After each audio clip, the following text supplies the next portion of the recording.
If you're watching this video, chances are you've followed the same journey trodden by many before and found yourself considering an Omega Speedmaster Moonwatch. And so you should. It's a brilliant watch that offers unrivaled heritage and surprisingly good value. But there's a sticking point, and it's one that, if you buy a Moonwatch, will stare at you every single day you wear it. And it's this: should you get one with a Hesalite crystal, or a Sapphire one? A watch needs a crystal for a singular reason: to protect the delicate innards from harm. Different watches are manufactured to withstand different kinds of damage, from the dust and moisture of day-to-day wear, all the way through to impact and water pressure from specialist use, and the design of the crystal must reflect that. But what sets the crystal apart from the rest of the watch's case is the dial that lies beneath it, dictating a specific requirement that makes it unlike any other component in watchmaking: transparency. For the very first watches, pocket watches, the obvious material of choice was glass. Used in windows from as early as Roman times, and in jewellery for nearly 4 millennia, it does everything that could possibly be required of it. It can be formed into precise shapes, it's hard, it's easy to produce, and of course, it's transparent. But it has one major flaw: fragility. This is fine for a pocket watch. It sits safely in a pocket, often behind a protective metal cover. But for a wristwatch, sat proud and exposed on the wrist, being swung and knocked and scuffed, glass wouldn't make it to the end of the week. With tough tempered glass not yet available, wristwatch makers had to look elsewhere, to polymethyl methacrylate, also known as acrylic. Acrylic, the versatile plastic behind everything from hard contact lenses to paints, offers a considerable benefit over glass when used as a watch crystal: toughness. While not as hard as glass and therefore less scratch resistant, acrylic offers twice the resistance to fracturing, and any light marks can simply be polished out. Its propensity to crack instead of shatter on failure is also beneficial, maintaining its structure and therefore reducing the overall damage to the watch. It's why it's used in submarine windows. Acrylic comes under a multitude of trademarks, including plexiglass, perspex, and, of course, Hesalite.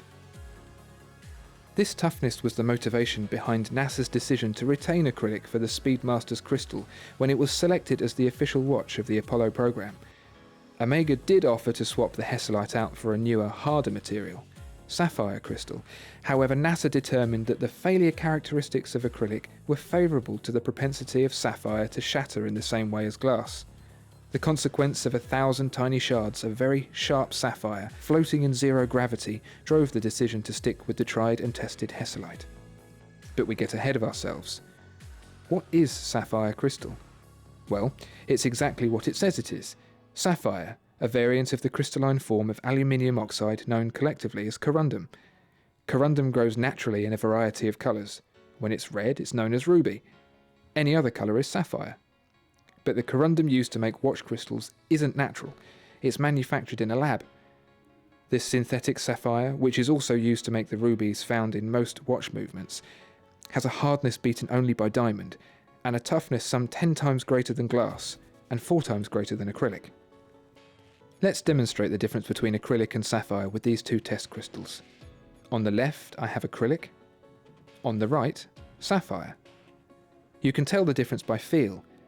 The acrylic is warmer to the touch, where the sapphire will likely feel cold. Both crystals are a few millimeters thick. If I scratch the acrylic with a hard, sharp object, you'll see that it scratches easily. That's evidence of the poor hardness. Do the same to the sapphire and nothing. It's absolutely fine. The tight crystalline latticework holds fast. We'll find out just how strong it is a little later on.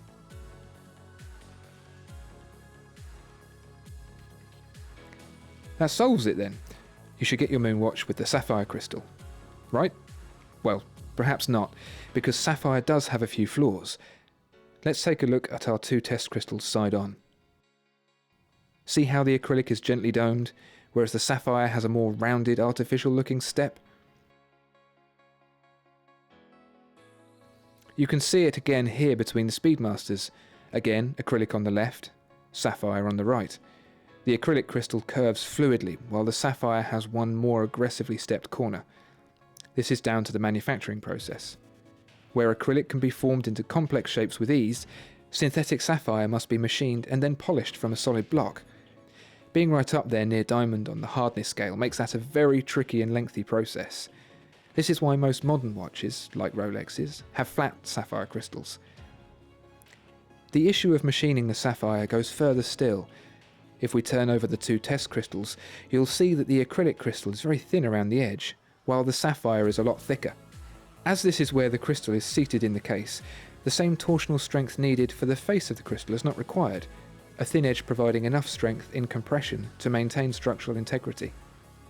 Unfortunately, the machining process of the sapphire crystal is too likely to cause a fracture if milled that thin, so the shape maintains the same thickness throughout. Turning the crystal's face on, we can see that this thick edge produces a milky band around the edge of the sapphire that isn't present on the acrylic. The same can be seen with the Speedmasters. The Hesalite crystal is clear edge to edge, while the sapphire crystal has a milky band around the circumference.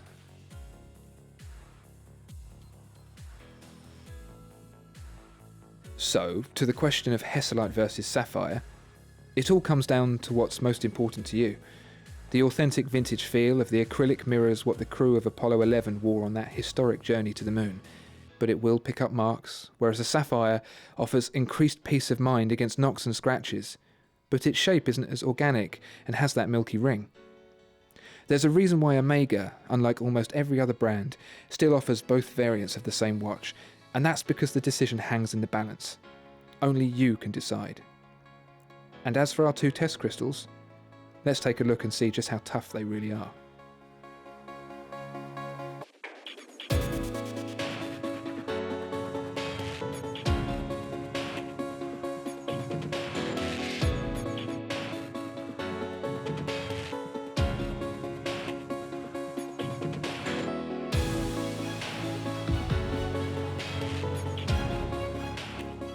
Discover more exceptional watches at watchfinder.co.uk.